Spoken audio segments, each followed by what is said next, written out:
তিনি নাকি ফুরিয়ে গেছেন, তিনি নাকি এখনো দলের ওপর একটা মস্ত বড় বোঝা। তাকে মাঠে নামানো মানে নাকি পর্তুগালকে 10 জনের টিম করে দেয়া। গত কয়েকটা দিন ধরে ফুটবল দুনিয়ার বড় বড় পণ্ডিতেরা ক্রিশ্চিয়ানো রোনাল্ডোকে নিয়ে ঠিক এই কথাগুলোই বলছিলেন। এটাও বলছিলেন CR7-এর আর প্রথম একাদশে খেলার বিন্দুমাত্র যোগ্যতা নেই। কিন্তু ওই যে মহাতারকারা যে কখনো মুখে জবাব দেন না, তারা অপেক্ষা করেন সঠিক সময়ের।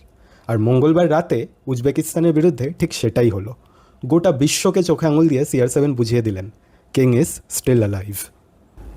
আচ্ছা, তার আগে একটু কনটেক্সটটা দিয়ে রাখি।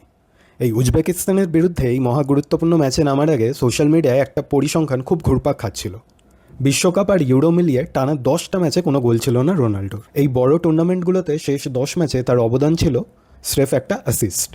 শেষবার তিনি বিশ্বকাপের মঞ্চে গোল করেছিলেন সেই 2022-এ ঘানার বিরুদ্ধে পেনাল্টি থেকে। তারপর থেকে একটা গোল ড্রট, আর পর্তুগালের একের পর এক কোয়ার্টার ফাইনাল থেকে বিদায়। ক্রিটিক্সরা রীতিমতো কোমর বেঁধে নেমে পড়েছিলেন রোনাল্ডোর ক্যারিয়ার শেষ ঘোষণা করতে। তারা সাফ বলে দিয়েছিলেন রবার্টো মার্টিনেজের এবার রোনাল্ডোকে বেঞ্চে বসানোর সাহস দেখানো উচিত। কিন্তু কোচ মার্টিনেজ জানতেন, ওই ধুরন্ধরের ভাষায় ঘায়েল হ্যাঁ ইসলিয়ে ঘাতক হ্যাঁ। তিনি ক্যাপ্টেনের ওপর ভরসাও রাখলেন আর রোনাল্ডোকে নামিয়ে দিলেন প্রথম মিনিট থেকেই। আর মাঠে নামার ঠিক 6 মিনিটের মাথায় কী হলো? ইতিহাস। জাস্ট চোখের পলকে ফুটবল ইতিহাস বদলে গেল। ম্যাচের 6 মিনিটের মাথায় বল জালে গড়িয়ে এই গ্রহের একমাত্র মানুষ হিসাবে টানা 6টি বিশ্বকাপে গোল করার অনন্য নজির গড়লেন CR7। ভাবা যায়, টানা 6টা বিশ্বকাপ।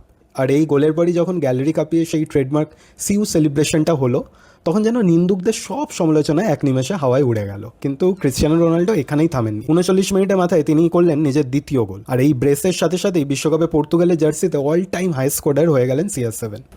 অ্যাকচুয়ালি কাল রাতে সিউ সেলিব্রেশনে মাতোয়ারা সেই রোনাল্ডো আসলে শুধু একজন ফুটবলার ছিলেন না, তিনি ছিলেন পৃথিবীর বুকে প্রতিনিয়ত লড়ে যাওয়া এবং কামব্যাক করা কোটি কোটি মানুষের এক জীবন্ত প্রতীক। তিনি প্রমাণ করলেন বয়সটা স্রেফ একটা সংখ্যা মাত্র, যদি ভেতরে লড়াই করার জেদটা বেঁচে থাকে। তো বন্ধুরা, ক্রিটিক্সদের মুখে রোনাল্ডোর এই সব পাটে চড় আপনাদের কেমন লেগেছে? আর আপনাদের কি মনে হয় এই ফর্ম ধরে রেখে কি রোনাল্ডো পর্তুগালকে এবার বিশ্ব চ্যাম্পিয়ন ফাইনালি করতে পারবে? চটপট কমেন্ট বক্সে আপনাদের মতামত জানিয়ে দিতে ভুলবেন না। ভিডিওটা ভালো লাগলে অবশ্যই লাইক শেয়ার করবেন। ফিরবো খুব তাড়াতাড়ি নতুন কোনো খেলার ডাক নিয়ে।